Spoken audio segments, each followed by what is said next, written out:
Beijo.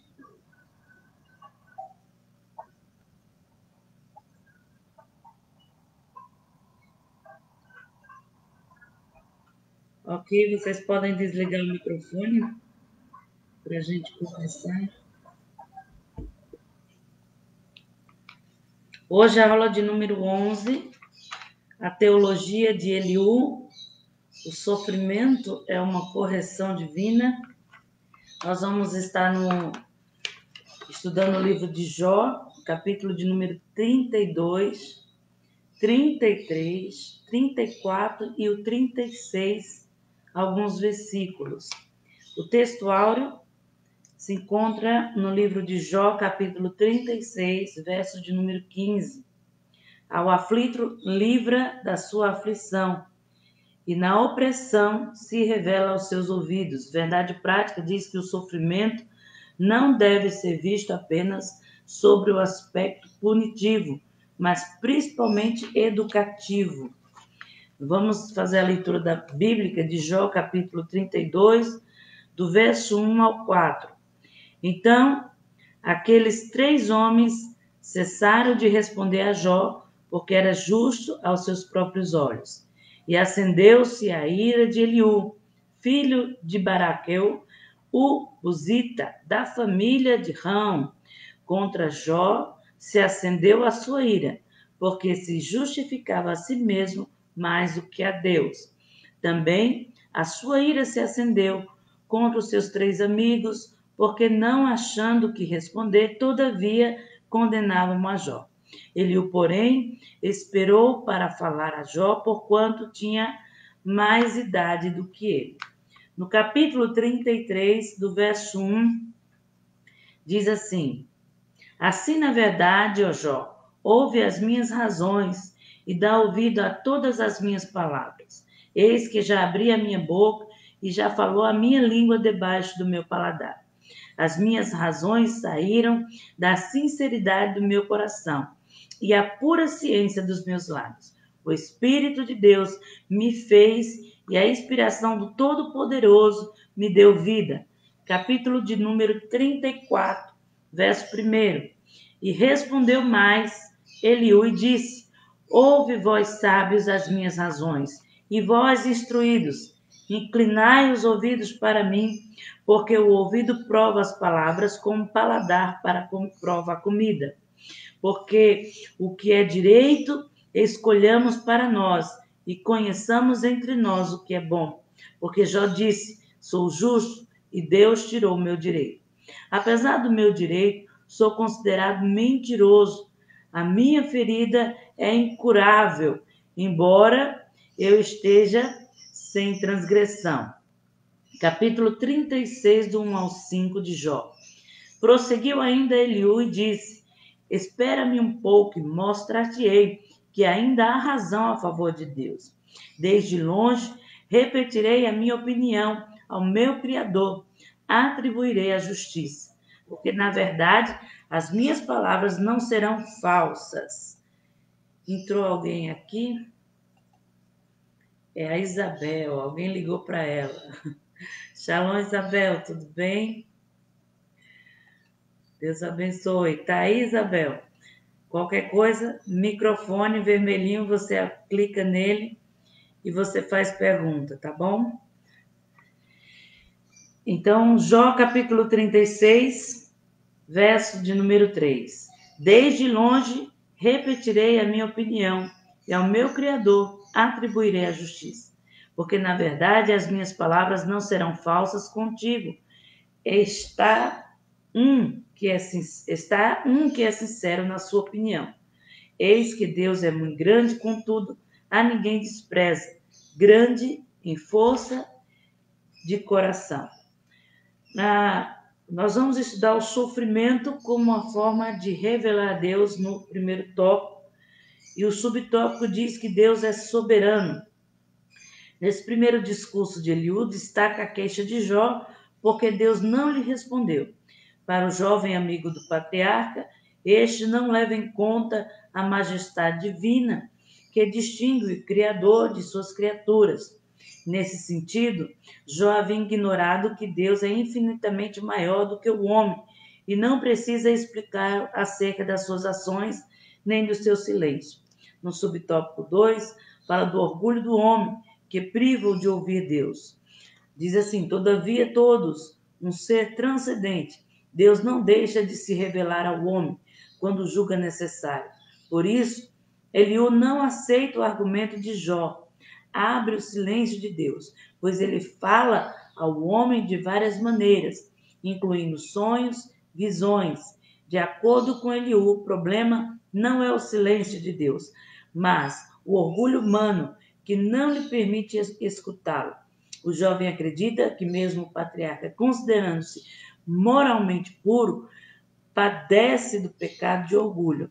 Na visão de Eliú, a revelação de Deus tem o propósito de livrar o homem da soberba que o conduzira. No subtópico 3, vamos falar do ministério da redenção, que fala em sonhos e visões. Eliú também destaca que Deus usa a enfermidade como um dos canais de comunicação entre Deus e o homem. Por causa dela, ele pode enviar um anjo para anunciar a Jó o seu dever e dizer o que ele deve fazer, e também interceder em favor da saúde do patriarca. Dessa forma, esse mensageiro anuncia o que é justo e bom, a fim de recuperar o estado de justiça de Jó desfrutava antes da enfermidade. A função que são atribuídas a esse mensageiro mediador faz com que os intérpretes bíblicos vejam nesse ser celeste uma referência ao anjo do Senhor, uma teofania do Senhor Jesus Cristo.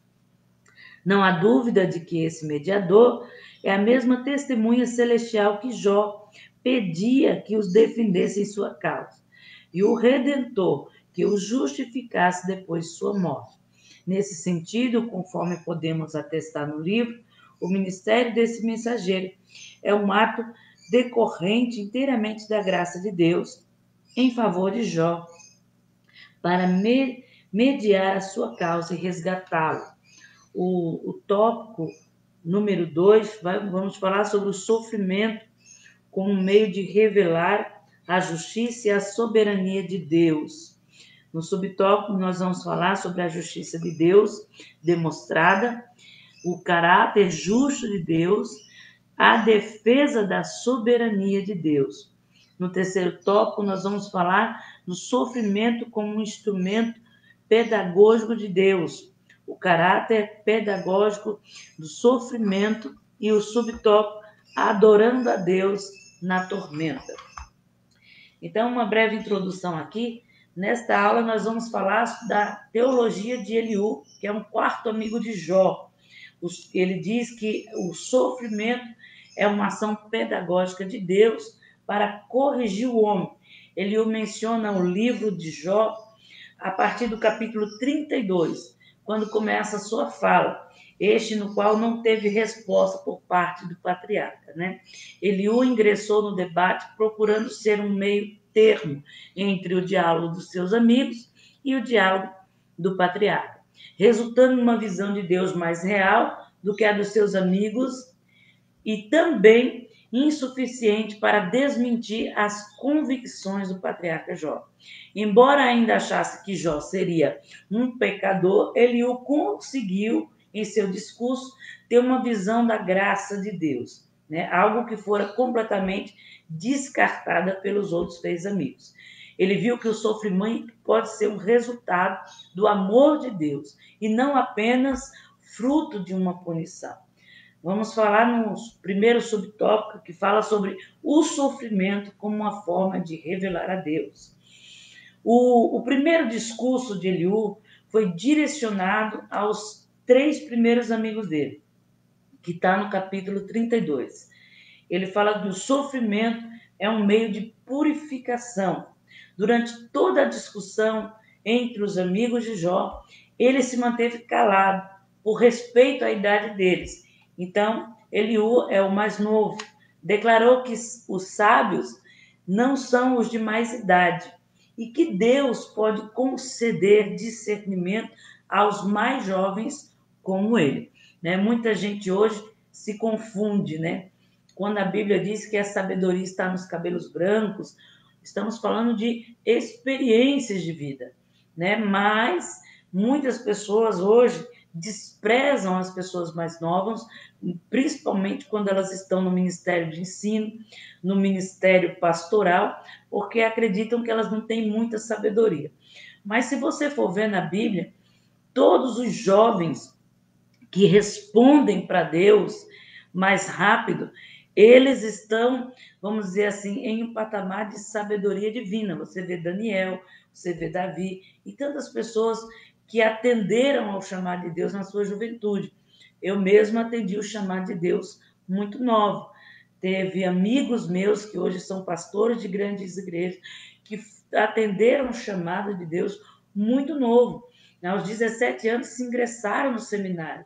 Na adolescência se ingressaram nos estudos.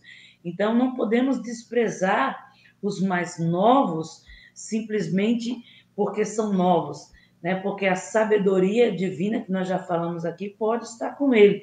Então, ele fala disso, né? Não é porque eu sou mais novo que eu não posso dar a minha opinião, que nele também há sabedoria.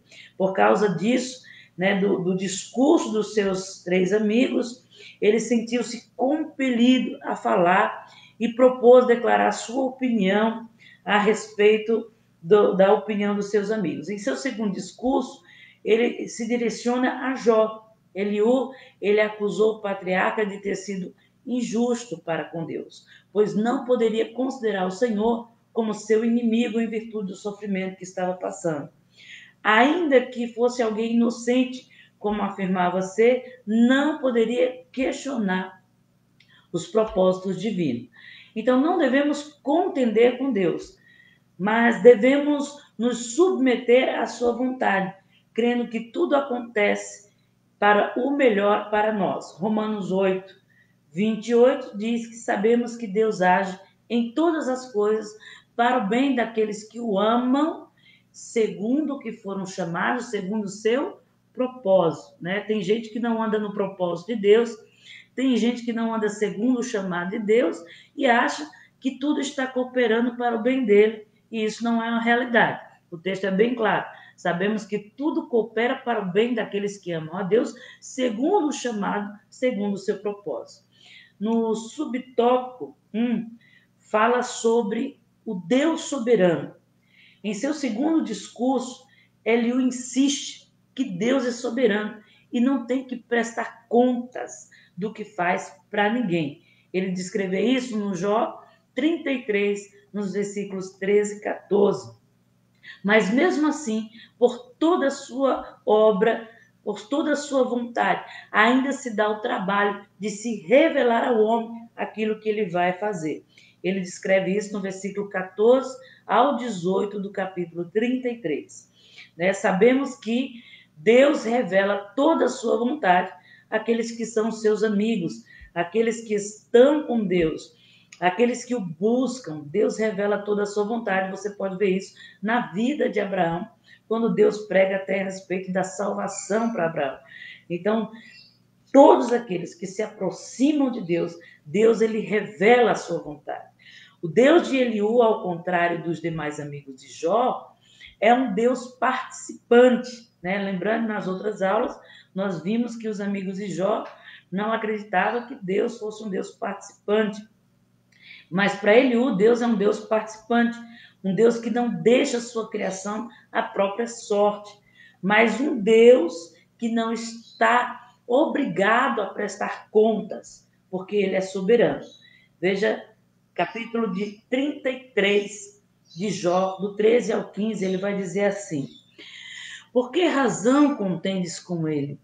Porque ele não dá conta de nenhum dos seus feitos. Antes, Deus fala 1, 2 vezes, porém ninguém atenta para isso.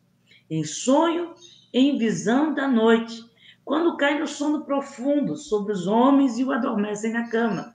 Então, Eliú está falando e deixa bem claro, isso é uma realidade bíblica também, não somente de Eliú.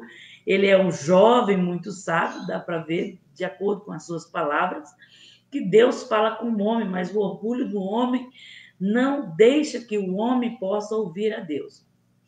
Então, vemos aqui, sem dúvida alguma, um Deus bem diferente apregoado pelos arautos da confissão da teologia positiva ou da teologia da prosperidade. Né? Bem diferente desse Deus, dessa teologia positiva. É um Deus que quer sim o bem do homem, mas que, para tanto, muitas vezes, ele permite o homem passar por dificuldades aparentemente más, como a enfermidade, né? Muita gente, ela consegue falar de uma forma errada, né? Que Deus causou, né? O fato de Deus permitir não significa que veio dele, né? Lembrando a vocês que no mundo temos aflições, no mundo passamos por enfermidades, no mundo passamos por tragédias. Cristo não ausentou isso de nós. Ele deixou nós cientes disso. Então, precisamos entender que Deus permite também as coisas más, como também a enfermidade. Nós podemos ver isso na vida de Sara, a esposa de Abraão, quando ela diz que tudo coopera para o bem. Isso também é para o bem. Ela deixa bem claro, tudo que ela passou na vida dela, ela diz, isso também foi para o bem, né? Porque ela compreende o amor de Deus e a presença de Deus na vida do justo. Então, Jó, no capítulo 33, do 19 ao 22, ele fala de um Deus que fala de muitas maneiras, né? Jó, do 33, do 15 ao 16, ele fala que Deus não está sujeito aos caprichos humanos, um Deus cujo propósito é trazer bem ao homem, mesmo que por caminhos que ao homem sejam estranhos e incompreensíveis. No segundo subtópico, fala sobre o orgulho do homem, que o privam de ouvir a Deus. Nós já afirmamos em outras aulas, na aula 6, que Deus é um ser transcendente e imanente, ou seja, a despeito de habitar nas alturas mais insondáveis e apesar de infinito e imenso, não permanece alheio às suas criaturas. Nós já vimos isso aqui na aula 6. Então, Deus fala ao ser humano de várias maneiras, inclusive pelo silêncio. Deus se cala diante do homem para que o homem possa buscá-lo. Por isso que o texto diz, o versículo diz, buscar-me-eis e me achareis quando me buscarem de todo o coração. Aí você pergunta, como pode ser isso? Você pode ver que muitas coisas na Bíblia você vai ler e você não vai entender. Mas se você buscar com fervor, você vai achar o esclarecimento daquilo. As coisas de Deus estão ocultas ao homem, eu já falei isso aqui, porque o homem precisa realmente desejar estar com Deus. Ele precisa realmente, no fundo do seu coração, querer as coisas de Deus. E quando realmente o homem deseja e realmente o homem quer as coisas de Deus, Deus os dá. Por isso que bate, bate e a porta se abrirá. Busca e achareis. Deus não vai dar fácil, irmão, coisas para quem não quer nada com Deus. Porque o que vai acontecer, o que acontece, é do espírito do anticristo usar os dons espirituais que estão nas pessoas. Porque todos nós temos dons. E Paulo deixa isso bem claro, que o espírito do anticristo já está entre nós, envolvendo-nos com um engano. E muitos se achegarão a Cristo e vão dizer, eu curei no teu nome, eu preguei no teu nome, eu fiz tantas coisas no teu nome. E Jesus vai dizer, aparta-te de mim porque não te conheço. Estão falando de pessoas que usaram os seus dons pela sua alma, pelo seu engano, pelos desejos do seu coração, e não usaram pelo Espírito de Deus. Nós precisamos ser direcionados pela vontade do Espírito de Deus. Por isso que Cristo vai dizer que Deus procura os verdadeiros adoradores, aqueles que o adorem em espírito e em verdade. Ou seja, em espírito, aqueles que fazem as obras pelo espírito. Paulo também vai falar isso, daqueles que fazem suas obras pelo espírito. Essas passarão pelo fogo e são como ouro, né? E quanto mais o fogo queima, mais purifica, né? Então, as nossas obras, os nossos dons e tudo que nós temos de Deus precisa ser usado pelo Espírito de Deus. Por isso que vai falar das obras do Espírito. E muitos curando e fazendo tantas outras coisas, mas pelo Espírito do anticristo, pelo Espírito do engano. Por isso que as coisas de Deus estão ocultas, porque somente aqueles homens que realmente querem Deus, veja os discípulos de Jesus, diante de tantas multidões, de tantos homens, 70 discípulos, 12 apenas se achegavam e se aproximavam e realmente estavam dispostos a querer Deus. Se Deus dá os dons e o poder dele facilmente por homem, facilmente para qualquer um que realmente não quer Deus, quem vai usar aquele poder é o espírito do anticristo, ele vai usar para destruir. Então, Deus ele dá àqueles que realmente o buscam, né? Por isso que muitas vezes Deus se cala, Deus fica em silêncio, para que nós venhamos buscar Ele, desejar do fundo do nosso coração. E quando nós buscamos nesse silêncio, Deus ele vai se apresentar com todo o seu poder. A sua glória será derramada. E nós vamos poder falar como Jó falou. Agora eu conheço Deus face a face. Eu posso vê-lo, né? Eu posso ver o seu operar. Então, de acordo com Eliú, o problema não é o silêncio de Deus, mas é o orgulho humano que não permite escutar o homem. Isso é uma realidade. Deus fala, a Bíblia diz que Deus fala em todo o tempo. Irmão, não pense que Deus está caladinho. Não pense que Deus não fala. Ai, Deus só fala quando Ele quer. Deus fala o tempo todo. Nós, seres humanos, estamos tão distantes da sua presença que não nos permite escutá-lo. Estamos tão emocionalmente envolvidos com a nossa humanidade que não o escutamos. Estamos tão envolvidos com as coisas desse mundo, tão ocupados, tão ansiosos, que não nos permite ouvir o que Deus está falando conosco. Deus é maior do que o homem. Eliú deixa isso bem claro no versículo 12 do capítulo 33.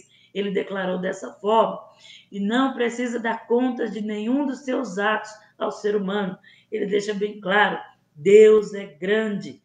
Todavia, ele fala com as pessoas em sonhos e visões noturnas. Isso está no versículo 14, 15 do capítulo 33. O sono, diante da Bíblia, torna o homem absoluto perante Deus. Por quem dorme, vamos dizer assim, em seu sono e obedece às regras do sono, ele literalmente sai de suas prisões. Por quê? Porque a nossa alma é um espelho que Deus vê. Aí a ciência vai dizer para você, os médicos vão dizer para você que você precisa ter uma noite de no mínimo 8 horas de sono para que você possa se renovar, né? Porque a Bíblia também vai dizer, vai falar sobre o Shabat, sobre o descanso do corpo.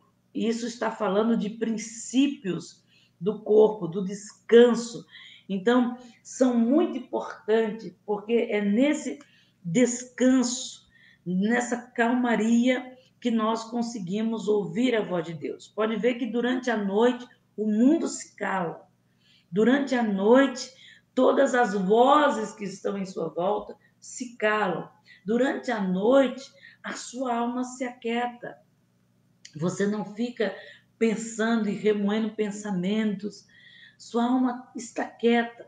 E é quando a sua alma está quieta que ela se torna um espelho e Deus observa e fala com você. Pode ver que a ciência fala que o sono tem 3 estágios. E tudo que é espiritual passa por 3 estágios. Você pode ver o caminho da vida, que é o próprio Cristo, ele tem 3 estágios. Ele é a porta, ele é o caminho e ele é a vida. A Trindade, o próprio Deus tem 3 estágios, né? Por isso que você vê Deus como trino, né? Porque fala de espiritual, tudo que relaciona ao 3 se fala de coisas espirituais. Então, por isso que tudo que dorme está em Deus. A Bíblia diz isso bem claro. Acredito eu que você já leu vários textos que falam daqueles que dormem. Aqueles que dormem estão em Deus e estão sob o controle de Deus. No capítulo 33, do 17 ao 18, ele fala assim: para exortá-los sobre a maldade, o orgulho e para salvá-los da morte violenta, é que Deus fala no sono. Quando passamos por momentos difíceis em nossa vida, é natural do homem querer saber o porquê do que aquilo está acontecendo. Mas quando olhamos para a Bíblia, percebemos que homens e mulheres puderam reconhecer a Deus dentro do sofrimento. A época de Jó, ninguém tinha percepção, e nem mesmo o patriarca Jó tinha percepção disso. Por isso, ele queria descobrir o seu sofrimento e por que ele estava sofrendo. No capítulo anterior, nós podemos sentir a frustração de Jó. Então, Eliú disse a Jó que Deus estava tentando responder para ele, mas ele não estava ouvindo. E foi neste ponto que Eliú erra, porque ele julga a Deus de forma errada. Ele fala como se Deus fosse obrigado a responder todas as perguntas. Nós não seríamos, e se Deus fosse obrigado a responder todas as perguntas, nós não seríamos testados de forma adequada. Testados não, provados, né? Imagine se Deus houvesse dito a Jó: Jó, Satanás veio falar comigo, ele vai te visitar, você vai passar por uma aflição, mas eu estou com você, eu vou curar você, eu vou devolver tudo para você, não se preocupe. Então, Jó não ia conhecer Deus da forma que ele conheceu. Paulo vai dizer que o culto é racional, ele precisa ter conhecimento. E muitas vezes nós precisamos provar Deus em nós. Então, Deus não precisa muitas vezes falar para nós o que está acontecendo. É nós que precisamos descobrir. Por que isso, irmãos? Porque é o nosso corpo, é o nosso entendimento. Somos nós que não conhecemos a Deus e precisamos conhecê-lo. É nós que precisamos de um entendimento e não Deus que precisa de um entendimento. Por isso que Paulo vai dizer que o nosso culto, ele é racional. A provação de Jó não teria sentido nenhum se Deus o pré-avisasse ou explicasse para ele o que ia acontecer. O maior teste de Jó, né, eu já falei em outras aulas, ele não ter aquela comunhão que ele tinha com Deus. O maior teste de Jó não foi a dor, e sim o fato de não saber o motivo do seu sofrimento. Ele agora não estava ouvindo Deus e nem vendo Deus como anteriormente, quando ele sacrificava, quando ele estava na presença de Deus e como ele mesmo disse, eu falo com Deus e ele me ouve. Nós precisamos mostrar para Deus o quanto nós confiamos em Deus. Eu falei isso no culto de sexta-feira, né? Nós precisamos mostrar o quanto nós confiamos em Deus. Em meio a uma guerra, principalmente nessa guerra que nós estamos, nós precisamos provar o quanto nós confiamos em Deus. E não é porque Deus não nos conhece, não, porque Ele é soberano, mas é porque nós somos testemunhas vivas do que Deus faz no homem. Mesmo não compreendendo, porque a nossa vida está caminhando dessa forma, o que importa é o quanto nós confiamos em Deus. Então, nós precisamos aprender a confiar em Deus e que Ele é bom. E a bondade dele está sobre as nossas vidas. E é aí que Cristo diz que nós devemos descansar na presença de Deus. O terceiro subtópico fala do ministério da redenção. Capítulo 33, do 19 ao 24, diz assim: também no seu leito é castigado com dores, com incessante contenda nos seus ossos, de modo que a sua vida abomina o pão e a sua alma comida, a sua carne que seja via agora desaparece, e os seus ossos que não se viam agora se descobrem. A sua alma vai se chegando à cova, a sua vida aos portadores da morte. Sim, com ele houver um anjo intercessor, um dos milhares, para declarar ao homem o que lhe convém. No versículo 24. Então, Deus terá misericórdia dele e dirá ao anjo: redime-o, para que não desça a cova. Achei resgate. Irmãos, vocês têm alguma pergunta?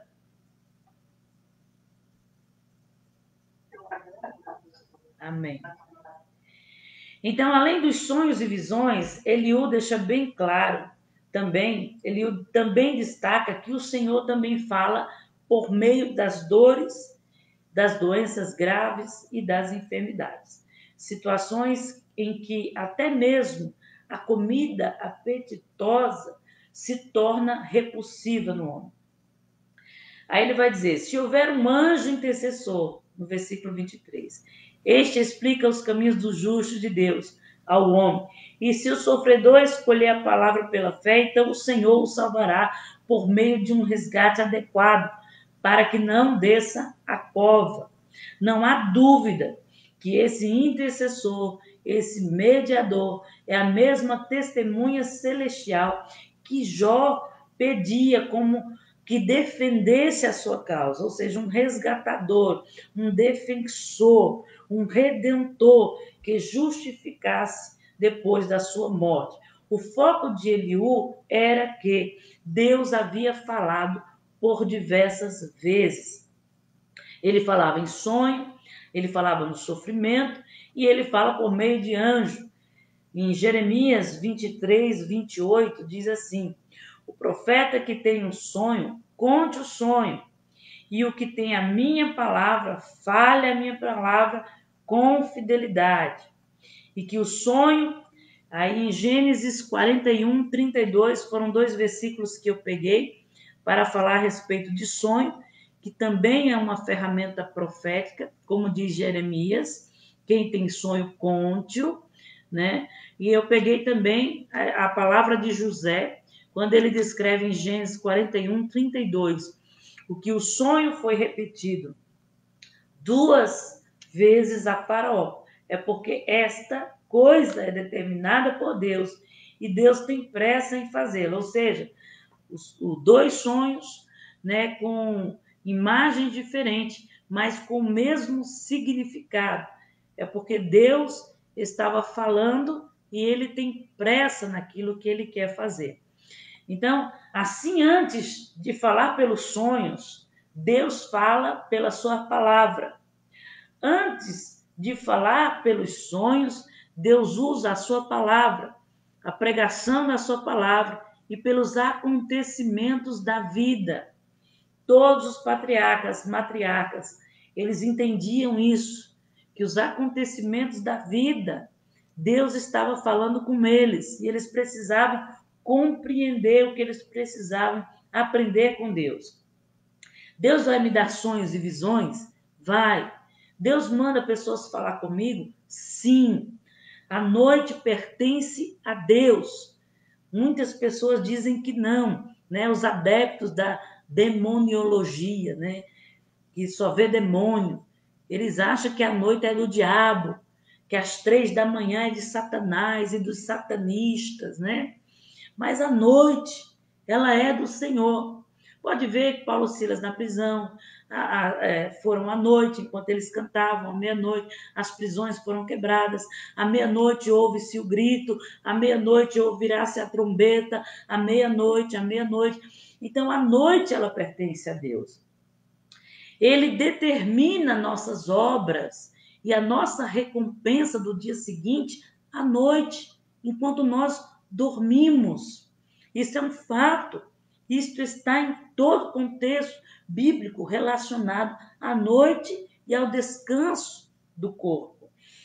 A noite pertence a Ele e Ele determina as nossas obras do dia seguinte enquanto nós dormimos. Por isso que a Bíblia vai dizer que nós não devemos deixar o sol se pôr sobre a nossa cabeça com ira no nosso coração. Nós devemos apaziguar a nossa ira, nós devemos resolver os nossos problemas com o próximo. Nós devemos resolver, vamos dizer, aquela dificuldade que nós passamos, né? Porque é enquanto nós dormimos, que Deus vai nos recompensar das nossas obras, né? Por isso que o texto vai dizer que as misericórdias do Senhor se renovam ao amanhecer. À noite, Deus te recompensa pelo que você viveu. Aí você diz, e aqueles vultos que a gente vê à noite, né? E aqueles pesadelos, e aquela presença maligna quando eu vou orar 3 horas da manhã. É porque o inimigo, literalmente, vem roubar de você essa recompensa. Ele quer roubar de você aquilo que Deus está falando com você. Por isso que no Salmo 91 fala do terror da noite. Em outras versões, né, a sombra na noite. Então, se a noite tem essas características, né, porque as características apegadas a Deus, por que o salmista no Salmo 91 vai falar da sombra da noite, de um demônio que ataca a noite? Porque ele vai perseguir a noite, ele quer tirar a soberania de Deus. O inimigo faz isso para afrontar a Deus e suas obras. Eu não sei se os irmãos já tiveram experiências como essa.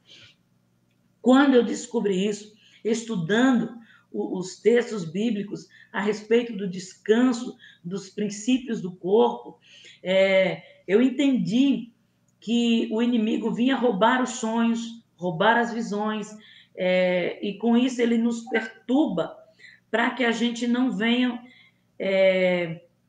ele nos perturba, acho que entrou alguém aqui, não, né? Ele nos perturba para que a gente não venha receber, vamos dizer, essa recompensa de Deus e muito menos ouvir.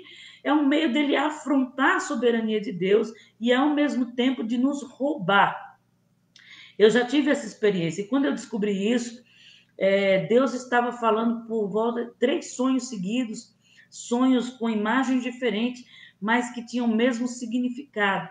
E Deus queria falar comigo. E eu orei a Deus antes de dormir. Eu disse, eu não quero que o inimigo me roube, eu quero que o Senhor me ajude, eu quero te ouvir. E eu orei. E quando eu senti a presença do inimigo, eu abri os olhos, eu via vultos, e Deus mandou eu levantar, acordar. E quando eu levantei e acordei, Ele mandou eu escrever. Irmãos, Ele mandou eu passar um WhatsApp para uma apóstola, para uma pastora, e quando eu estava escrevendo, às 3 da manhã, eu disse, olha, eu faço prova de ti, Deus. Ela vai estar online. E a pessoa estava online, ela não conseguia dormir, esperando Deus falar com ela. E eu mandei aquela mensagem o ajudou muito a chegar onde ela está hoje. Então, eu tive várias experiências do inimigo querer roubar os sonhos, querer roubar aquilo que Deus queria falar. E eu aprendi uma coisa, a falar com Deus. E a falar com Deus no meio dessa tormenta. E não deixar que ele me roubasse mais. Então, é aí que o Espírito, ele me acorda e diz, escreve. Né? Não sei se os irmãos já viram, eu colocar várias vezes nos grupos, né? Essa noite Deus me deu, antes da pandemia e durante a pandemia, eu escrevi um texto de Atos, né? Que fala da perseguição, e eu coloquei lá no grupo que haveria um tempo de perseguição, de enfermidades, mas que os crentes deveriam se unir. Então, aquilo ali Deus me deu em uma dessas lutas durante a noite. Então, por isso que muitas pessoas fazem a vigília da noite e Deus responde. Elas fazem orações e intercessões às 3 da manhã e Deus responde.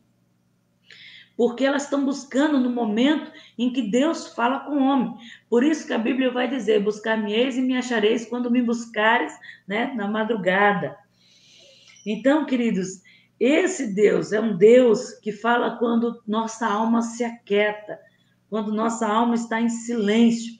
Por isso que os satanistas, eles vão fazer as obras de feitiçaria às 3 da manhã, porque é um horário de atuação no mundo espiritual muito grande, tanto do inimigo para roubar, quanto de Deus para falar com o homem. Por quê? Porque o mundo está em silêncio.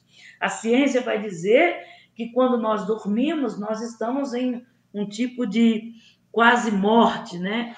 A nossa alma se eleva, e nesse momento em que nossa alma está descansando, né? Se eleva, Deus está ali falando com o homem. Os judeus, eles têm um costume de, ao levantar-se, eles agradecerem a Deus pela vida. E eles falam: Senhor, obrigado, Deus, ao Criador, por ter me devolvido a alma ao meu corpo, porque sabemos que se um órgão se fecha ou se um órgão se abre, o homem morrerá. Então, eles entendem que o fato de acordar vivos é porque a alma do homem foi devolvida ao corpo por uma ordem do próprio Deus. E isso é uma verdade bíblica. Se a ciência diz que nós estamos no estágio de quase morte, a nossa alma se eleva, então o próprio Deus é que dá ordem à alma do homem de tomar de novo, vamos dizer assim, o seu corpo e religá-lo. Então, a alma vai dizer ao cérebro, em questão de 3 milésimos de segundos, dizer: acorda.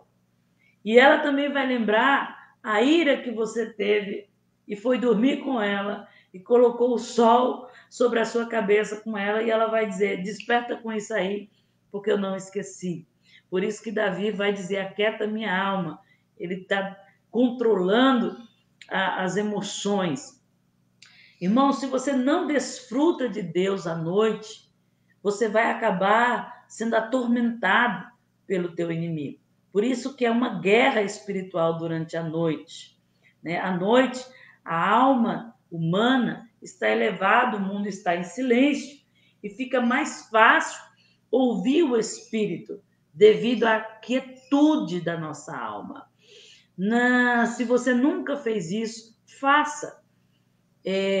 Tente ouvir o que o Espírito de Deus está falando ao teu espírito. Peça isso para ele. Busque isso, você vai ouvir. Eu já acordei à noite ouvindo 2 vozes. E por 2 vezes eu me acordei assustada, porque eu achava que eram vozes. E quando eu fui buscar o discernimento de Deus, eu entendi que era o Espírito de Deus. Foi aí que eu reconheci a voz dele. E quando eu reconheci a voz dele, não tem mais como eu não ouvi-lo. Por um momento de tribulação da igreja, algumas pessoas discutiam por conta de uma pessoa, e o Espírito de Deus estava me dando a direção de como aquietar aquela pessoa. Ele me deu até versículos bíblicos de como aquietar aquela pessoa. E eu usei aquela direção dele, que ele me deu, quando ele falava ao meu espírito à noite, e realmente aquilo funcionou, veio de Deus para a vida daquela irmã. Então, por 2 vezes, 3 vezes, eu acordei ouvindo as vozes, o Espírito de Deus falando com o meu espírito, e eu perdi. Por quê? Porque eu já acordei inquieta, com medo, né? Querendo descobrir o que estava acontecendo. Não, nós precisamos literalmente descansar. Descansar e procurar o que Deus está falando conosco, né? Devido à quietude da nossa alma, Deus está falando conosco todos os dias. Então Jó sabia disso. Mas Eliú acusou Jó de não dar ouvidos a Deus. Foi aí onde ele errou, porque não era uma verdade. Jó passou por vários episódios emocionais, e por estar emocionalmente ferido, ele não conseguia ouvir a voz de Deus. Mas ele tinha convicção que Deus ouvia. É tanto que nós já vimos isso nas outras aulas. Ele estava em uma situação sem resposta, porque estava voltado à sua humanidade e às suas emoções. Quem precisa conhecer Deus é o seu corpo. Paulo vai dizer que o nosso espírito já conhece. Quando nós conhecemos a Deus, Efésios 2, estávamos mortos, e ele levanta e resplandece, ele levanta o nosso espírito. E o Espírito de Deus começa agora a se comunicar com o espírito do homem, dá uma nova direção, é o homem espiritual, né? Então, quem precisa conhecer a Deus é o teu intelecto, é o teu corpo, é a tua mente. Quando eu doutrino minhas emoções, eu me torno um ser espiritual. Você pode ver que Cristo, ele doutrinou todas as suas emoções. Se você ler alguns versículos, é que Cristo chorou. Onde está o versículo mais conhecido da Bíblia? Cristo chorou. Cristo, ele não é que ele não tinha emoções, mas ele doutrinava as suas emoções, porque ele estava totalmente ligado com o Espírito de Deus. Então, o corpo, ele precisa estar presente nas relações do Espírito. É aí que Deus procura os verdadeiros adoradores.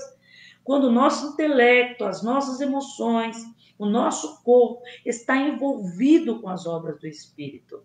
E isso envolve controle das nossas emoções. Né? Por isso que quando você está emocionalmente desesperado, você chora, chora, chora e parece que o céu está de bronze. As tuas emoções, a tua humanidade não te permite ouvir a Deus. O Espírito precisa estar presente nessa relação. Deu para vocês entenderem isso? Alguma pergunta?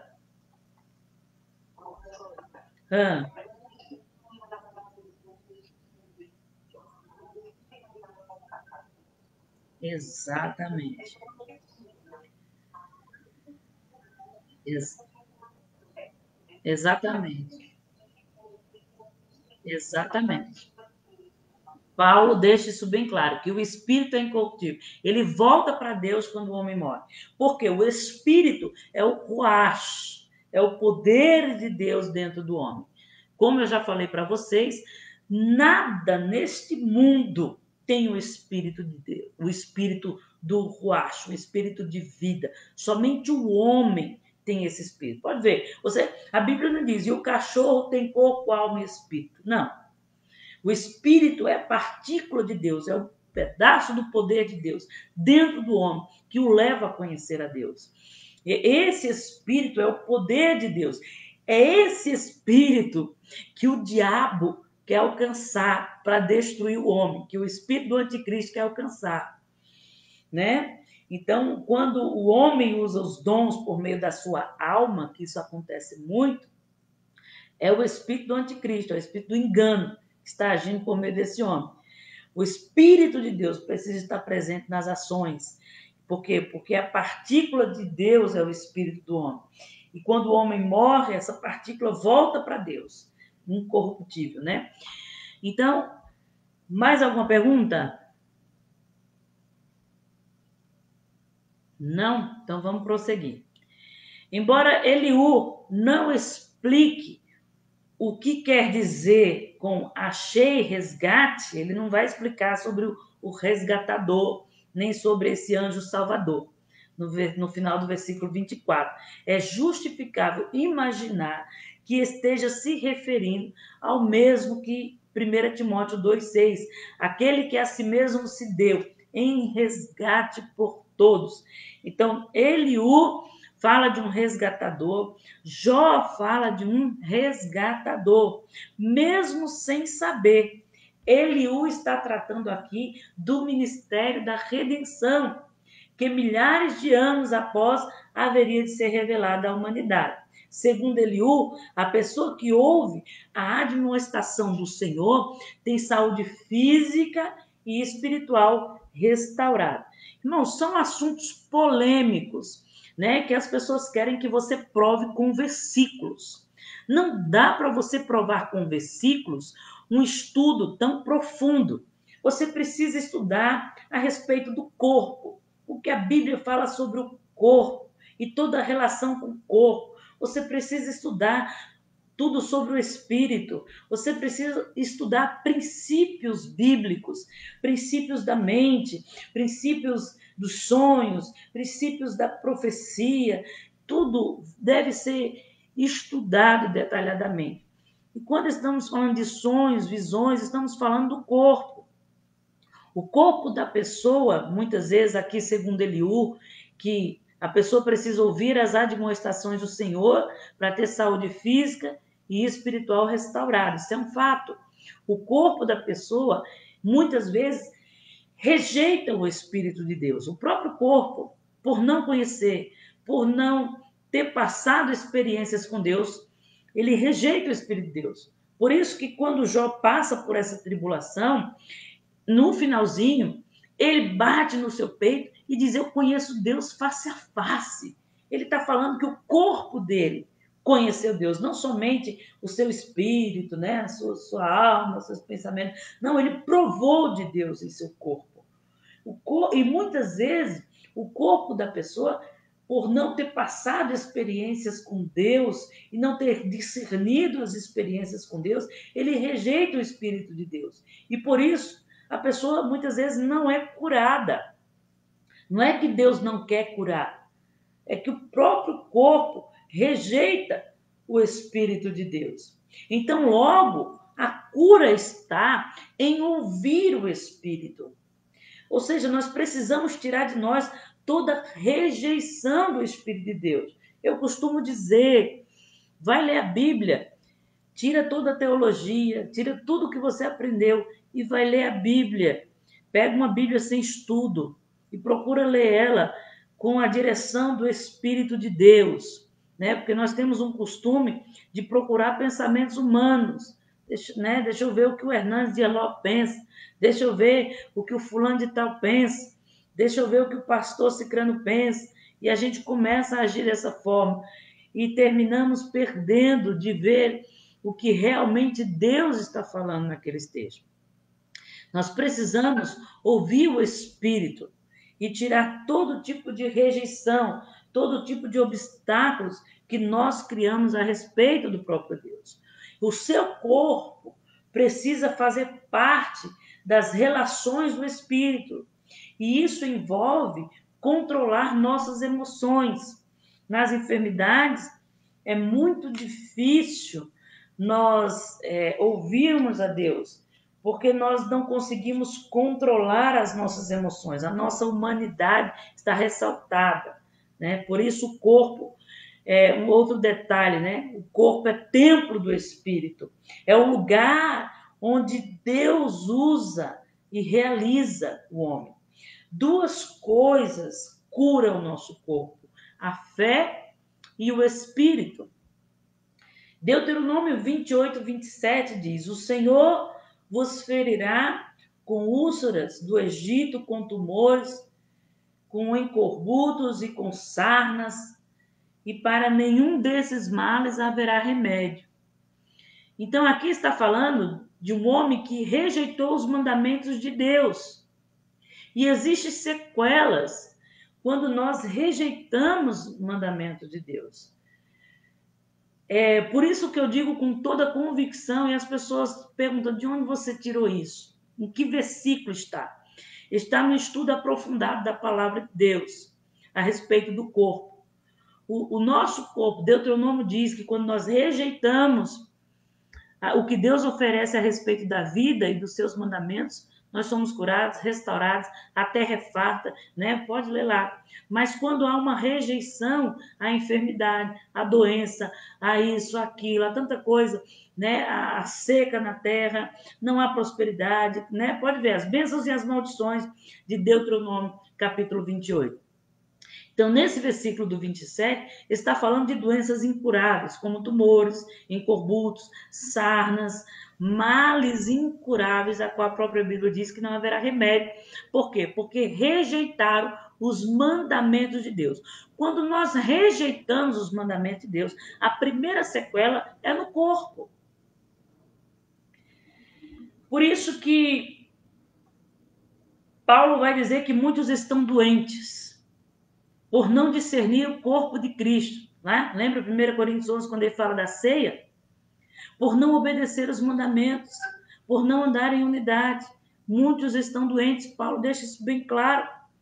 Por isso que quem não dá o dízimo, irmãos, tem sequelas de enfermidades no seu corpo, porque está rejeitando um princípio bíblico a respeito de finanças. Aquele que confessa o seu pecado é resgatado da morte espiritual e física. Confesse, busque hoje conhecimento desse Deus e buscar os princípios da sua palavra, para que você possa ser restaurado em todas as situações. Mas talvez você está passando por enfermidades e não seja uma questão de desobediência, seja uma questão de você, de rejeição, de você não ter experimentado a Deus. Você precisa experimentar a soberania desse Deus e tudo ele pode. No segundo tópico, fala o sofrimento como meio de revelar a justiça e a soberania de Deus. Até aqui tudo bem ou alguma pergunta?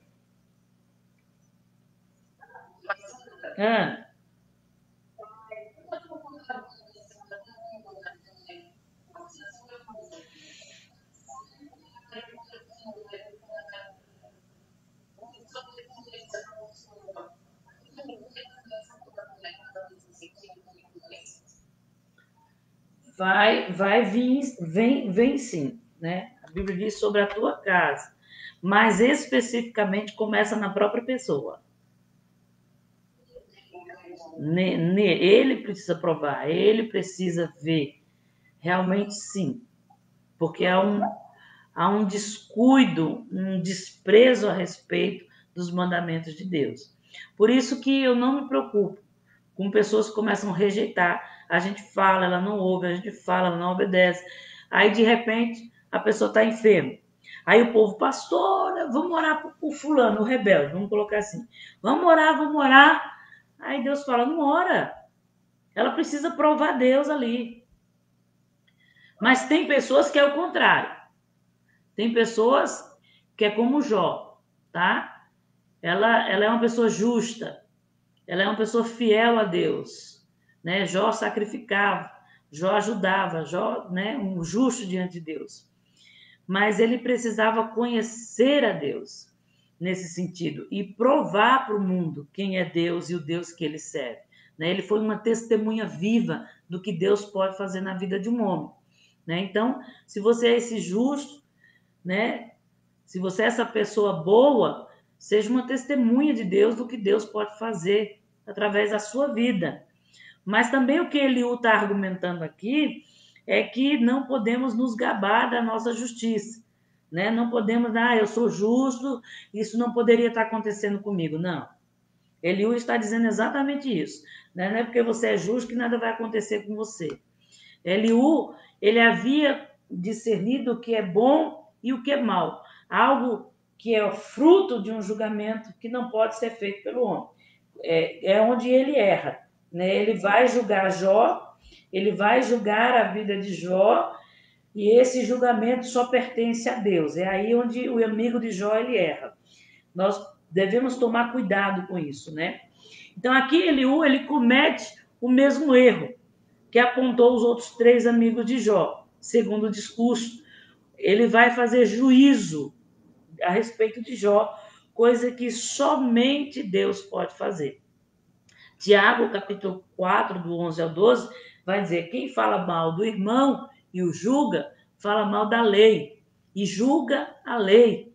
E se tu julgas a lei, já não és observador da lei, mas és um juiz, um legislador, que pode salvar e destruir. Né? Então, nós não podemos julgar, mas perguntar para Deus o que Deus está querendo daquela situação. Como disse Sara, né? Isso também é para o bem. O que Deus quer diante disso? Mas sim, Maria, tem sequela sim, amém? A justiça de Deus... eu conheço uma mulher que ela quase morreu. Ela quase morreu e Deus disse assim: olha, fala para ela, separa, sai dessa situação, porque Deus quase tirou a vida dela para que ela saísse daquela situação à força. Porque se dependesse dela, ela não saía. Entende? É um assunto bem polêmico que a gente deveria estudar os princípios do corpo, mas essa não é a aula. Eu entrei nesse detalhe para que vocês pudessem entender um pouquinho mais. Amém? A justiça de Deus demonstrada, subtópico. Eliú, juntamente com os demais amigos de Jó, na defesa da justiça de Jó, fez acusações contra Jó.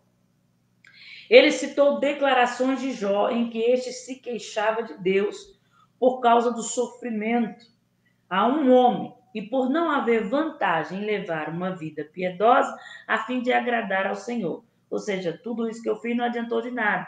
Todos os meus sacrifícios não adiantou de nada. Ele estava acusando Jó disso, né? Então, Eliú afirmou que Jó se dizia justo demais e que Deus lhe havia tirado o seu direito e não aceitava esse argumento. Eliú insiste que o Todo-Poderoso nunca é culpado de injustiça e, por isso, contraria a sua própria natureza.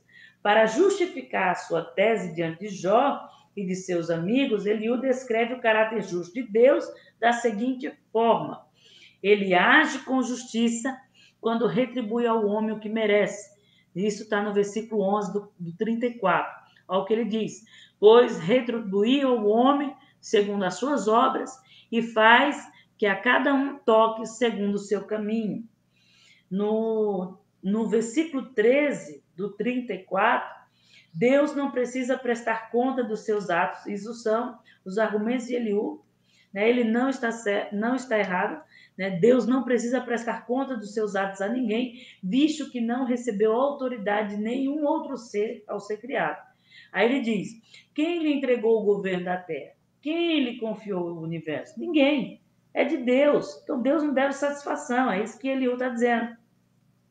No versículo 14 e 15, Eliú diz que, como provedor da vida humana, ele tem todo o poder de manter ou não a humanidade. Olha o que ele diz: se Deus pensasse apenas em si mesmo e para si, recolhesse o seu espírito e o sopro da vida de toda a carne, juntamente expiaria.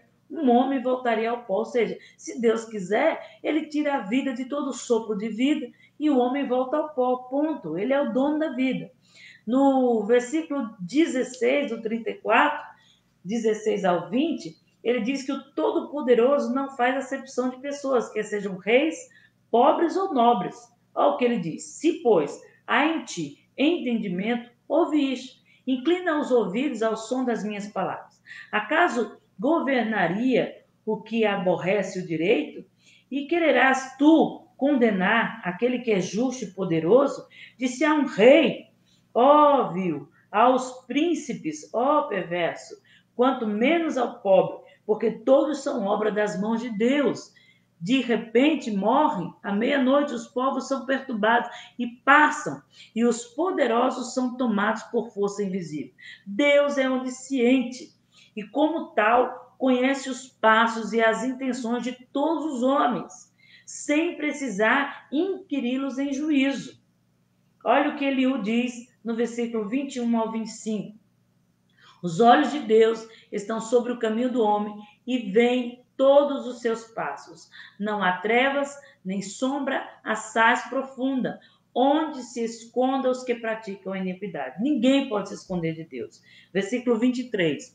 Pois Deus não precisa observar por muito tempo o homem, antes de o fazer e ir a juízo perante ele. Não precisa. Aí Deus vai colocar alguém no tribunal, aí ele precisa investigar detalhadamente. Não precisa. Deus já conhece. Versículo 24. Quebranta os fortes sem o inquirir e põe outro em seu lugar. Ele não pergunta, vamos dizer assim, se ele quisesse hoje: Bolsonaro, sai daí, vou colocar outro no seu lugar. Deus não ia perguntar, ele simplesmente faz acontecer porque ele é Deus. Versículo 25. Ele conhece, pois, as suas obras. De noite os transtorna e ficam moídos. No versículo 26, ele é justo para punir os maus. Ele os fere com como a perverso à vista de todos. No versículo 27, porque dele se desviaram e não quiseram compreender nenhum dos seus caminhos.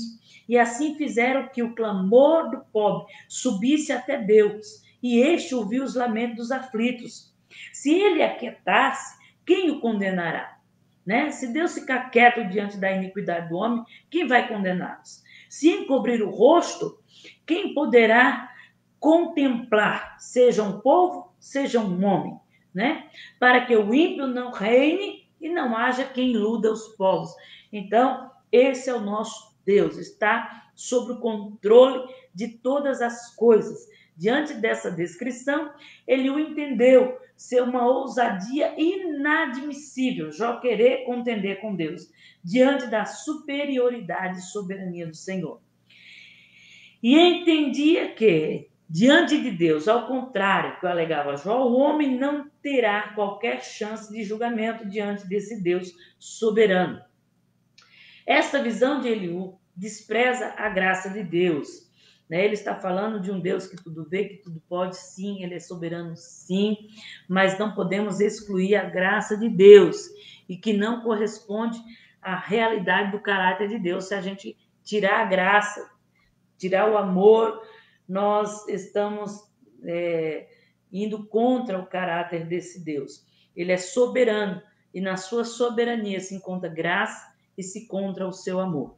Por isso diz Eliú, Jó deve ser mesmo provado até o fim, pois é um homem mau, é pecador, pois se rebelou contra Deus. Esse é o esclarecimento do seu quarto amigo. Todavia, bem sabemos que os argumentos de Eliú não têm respaldo. Jó em nenhum momento se rebelou contra Deus, se dizendo justo. Como eu falei em outra aula, você precisa saber quem você é. E quando o inimigo falar que você não é, você precisa ter a firmeza e a consciência de quem você é em Deus, tá? Então, a defesa da soberania de Deus, esse terceiro subtópico. Eliú encerrou o capítulo 34, mostrando a Jó que Deus, em sua soberania, é livre da vontade e não tem obrigação de agir segundo o querer do homem. Ele diz no capítulo 34, versículo 33, acaso deve ele recompensar segundo tudo o que tu queres ou não? Acaso deve ele dizer, escolhe tu e não eu? Declara que sabes e fala, O Deus soberano jamais permitirá que soframos sem um propósito. Se estamos no mundo, tereis aflições. E se estamos passando por aquela aflição, tudo coopera para o bem daqueles que amam a Deus, segundo o seu propósito. Deus não vai desperdiçar o sofrimento. Se Ele permitiu, Ele está te levando a um propósito de vida. Os dramas da nossa vida não apanham Deus de surpresa. Um pastor, na minha adolescência, nos meus 17 anos, pastor Darlan Cavalcante, ele falou para mim, Ligiane, eu era adolescente e sempre caía em alguns pecadinhos que eu achava, para mim, era absurdo. Falar palavrão, sair com os amigos do mundo. E quando eu ia para o pastor, ele disse, Ligiane, você precisa entender, ninguém pega Deus de surpresa. Ninguém desafia a providência de Deus. Amém, irmãos? No último tópico, fala sobre o sofrimento como um instrumento pedagógico de Deus. Trataremos aqui do quarto discurso de Eliú, que está no capítulo 36. Ele apresentou uma análise suposta afirmação de que Jó era mais justo que Deus. O fato de Jó dizer que era justo, ele estava dizendo que Jó estava querendo colocar acima de Deus. Jó efetivamente não afirmava ser mais justo que Deus, mas queria que Deus lhe explicasse o porquê que ele estava sofrendo daquela maneira, se ele era um inocente. Eu já falei também nas outras aulas. Nós devemos sim buscar de Deus, conhecer de Deus, o porquê estamos passando por aquela situação, para que possamos entender o que nós devemos responder para Deus. Mas para Eliú, Jó estava querendo ser mais justo do que Deus. E para tanto, procurou demonstrar a grandeza de Deus em relação ao homem. Ou seja, ele acusou Jó de querer ser melhor que Deus, então ele começou a querer mostrar para Jó quem é Deus. E ele começou a dar para Jó o caráter de Deus. No subtópico do terceiro tópico, fala o caráter pedagógico do sofrimento. Deus, na visão de Eliú, é um Deus que livra o aflito das aflições, mas continua sendo Deus que castiga inevitavelmente o ímpio, o hipócrita, inclusive fazendo morrer precocemente ainda na sua mocidade. Ele não errou relacionado a isso. O problema é quando nós radicalizamos as coisas. Deus é justo? Sim. Ele é juiz? Sim. Mas precisamos ver que ele também é amor. Ele também é misericórdia, né? Não vá pensando que Deus sai matando todo mundo aí feito um louco, não, tá, querido? Apesar de vislumbrar a compaixão e a graça e o amor de Deus, Eliú não conseguia ver a possibilidade de um justo sofrer, tá? Para seu aprimoramento espiritual. Eliú não conseguiria ver o sofrimento como um aprimoramento espiritual. Isso é bíblico, né? Quem fez seminário bíblico, no nosso seminário bíblico pastoral, na igreja, no Seminário Presbiteriano da Penha, na nossa aula de Antigo Testamento, os professores deixaram bem claro isso quando nós estudamos o Antigo Testamento, que o povo, ele começa bem, são ciclos, né, que o povo passa, e Deus sempre faz eles voltarem para que eles aprendam. Eles estão bem. Aí você vê lá em Amós, Deus chama eles até de vacas de Bazã, porque estão ricos, estão vivendo bem, não tem por que se aproximar de Deus. Aí Deus permite as guerras, o sofrimento, aí nesse sofrimento o povo começa a se voltar para Deus. Quando eles se voltam para Deus, aí Deus começa a devolver o que é deles, porque na presença de Deus tudo nós temos, mas quando nos afastamos, né, automaticamente nos afastamos também das bênçãos de Deus. Então é como se fosse um ciclo que o homem vive, né? Então o sofrimento é um meio de purificação, né, para que ele se volte para Deus. Para Eliú, antes de desejar a morte, Jó deveria se arrepender para obter o favor de Deus, porque Jó estava se colocando acima de Deus. Sabemos que isso não é uma realidade. Embora Eliú compreendesse que durante sua provação Jó se comportava de forma pecaminosa, Eliú introduziu a ideia de que o sofrimento tem um caráter pedagógico, né? Em Jó 36:15, ele diz: ao aflito livra da sua aflição, na opressão se revela aos seus ouvidos. Nosso sofrimento, como eu falei aqui, é pedagógico, sim, né? O sofrimento do iníquo, vamos dizer que não. Ele está simplesmente vivendo aquilo que ele buscou. A Bíblia deixa isso bem claro. Mas o sofrimento do justo, ele é pedagógico. Tem sempre um fim proveitoso. Os justos aprendem sim com o sofrimento, né? Por isso que Jó vai dizer: eu conheci Deus face a face. Nós precisamos adorar a Deus em meio à tormenta. Olha o que ele diz no 36:26. Eis que Deus é grande e nós não compreendemos, e o número dos seus anos não se pode calcular, porque ele é eterno.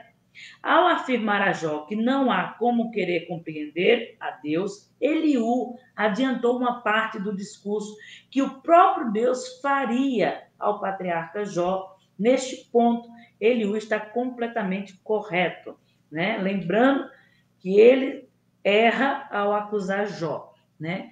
Então, Eliú vai dizer que Jó não deveria contender com Deus, mas se submeter a Deus, né? Nesse fator, ele está correto, sem reclamações ou queixas, sabendo por conhecê-lo bem que aquilo era o melhor que lhe podia acontecer na sua vida, na comunhão com Deus. Num longo discurso, Eliú apresentou as maravilhosas obras de Deus em 3 estações do ano, tá? Lembrando, 3 estações, 3 festas bíblicas: Páscoa, Shavuot, né, e Sukkot. Então, lembrando que 3 também são coisas referentes às coisas espirituais. Por isso, nessas 3 estações do ano, existem 3 festas bíblicas. Inclusive, nós vamos entrar agora na Páscoa, né? Então, olha a inteligência desse jovem Eliú. Ele vai falar do outono, do inverno e do verão como um grande biólogo, sei lá o quê. Sem antes ser. Olha a sabedoria desses homens, a fim de demonstrar que Deus está acima da compreensão humana. Esse era o argumento de Eliú. Eliú investigou vários aspectos da natureza para demonstrar o poder, a sabedoria e a majestade de Deus, já que no seu pensamento, Jó queria se colocar acima de Deus, sendo justo. É impressionante sua descrição sobre as manifestações da natureza. Se você ler o texto, você vai dizer, meu Deus, né? Ele fala da manifestação da natureza por meio da tempestade, da neve, do aguaceiro, do vento do norte, do frio, das densas nuvens. Eu, particularmente, aprendo muito a respeito do mundo e de tudo que Deus criou no livro de Jó. Nesse seu discurso final, ele o ensinou que Deus tem interesse no homem e, por isso, para o seu aprimoramento, prova-nos e permite o sofrimento. Sofrimento esse que não vem apenas como punição, mas também como disciplina. Aí eu separei aqui alguns textos, 1 Coríntios 11, 32. Quando, porém, somos julgados pelo Senhor, estamos sendo disciplinados para que não sejamos condenados com o mundo, tá? Não recuse a disciplina do Senhor para que você não seja condenado com o mundo, né? Eliú termina seu discurso propondo um apelo direto. Ele diz, inclina, Jó, os ouvidos a isso, para que considere as maravilhas de Deus. Como fonte de aperfeiçoamento, logo não devemos deixar de adorar a Deus na tormenta. Se a disciplina do Senhor é para que nós não venhamos ser julgados junto com o mundo, né? Nós precisamos ser disciplinados, como disse Paulo, então nós devemos adorar a Deus na tormenta. Aí você vai ver em toda a Bíblia aqueles justos adorando a Deus em meio aos tormentos, às prisões, né? Então, segundo Eliú, nós passamos por dificuldades, sim. Nós passamos por tormentos, sim. Mas nós devemos compreender que tudo coopera para o bem daqueles que amam a Deus, né? Eliú erra simplesmente no fato de acusar Jó de querer ser melhor que Deus. Mas fora isso, ele está correto, um homem sábio, quando fala a respeito da grandeza e da soberania de Deus. Ele consegue enxergar a graça, ele consegue enxergar o resgatador em meio ao sofrimento, né? Nós precisamos também compreender que somos julgados pelo Senhor, somos disciplinados pelo Senhor, e para que não venhamos ser condenados junto com o mundo, nós precisamos entender o que Deus está fazendo na nossa vida, né? É melhor cair nas mãos de Deus, Davi diz, do que nas mãos dos homens. É melhor, irmãos, ser disciplinado por Deus do que ser disciplinado pela ausência de Deus e por este mundo. Amém? Deus abençoe vocês, que a graça consoladora do nosso Senhor estejam com vocês. Alguém tem alguma pergunta?